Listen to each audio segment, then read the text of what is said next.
Well, good afternoon. I've been down here to the border before. This was the first time I had the chance to really see it from the air. And what we're literally witnessing is a war zone. And it's astonishing to me to watch it perpetuated by our federal government and by President Biden. I was the first state to send National Guard troops down here to participate in partnership with the Texas National Guard. And many other governors had sent some law enforcement. I sent my National Guard because I recognized what we were facing, that this really is a war. It's a war for our country and for our federal laws that have been passed in our Constitution. They are threatening our sovereignty right now, and the cartels are out for blood, and they are facilitating the trafficking of our children each and every day.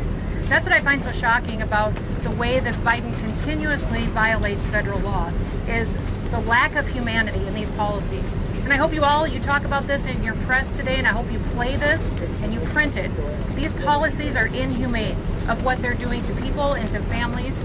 The cartel is using these children to cross this border to get their drugs and to sell those children and taking advantage of them. The statistics are that over 60% of the children that cross this border will be exploited by these cartels. What's interesting is in South Dakota, yes, we've seen incredible increases in our drug proliferation in our state. We've seen incredible human trafficking consequences because of these policies here. I have another element at stake as well. I have Native American tribes in South Dakota.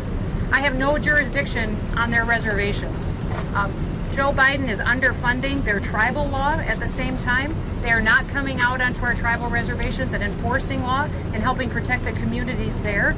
And the vast majority of the drugs in the Midwest are coming right through South Dakota on these reservations that I can't do anything about. The people of South Dakota live with being on the front line of this mess every single day because the cartels are set up in South Dakota too. And that's what this country needs to realize, is that when you have a president in the White House that breaks the law and ignores the law, that it has consequences not just here in Texas, which you have by far the worst consequences I've ever seen. And I want to thank Governor Abbott for all that he's done. He's a patriot for fighting this fight and continuing to fund it, and all the men and women that are standing up beside him, allowing him to do it. But the fact is, it doesn't stop in Texas. I deal with it every single day in South Dakota. Our crimes have gone up, our drug issues have gone up consistently, and it's because we have cartels set up in South Dakota too. So I'm all in. I've had our National Guard down here for a long time. We've had our Lakota helicopters down here on a federal mission doing surveillance on the border, and in September 1st we're going to send more troops down here.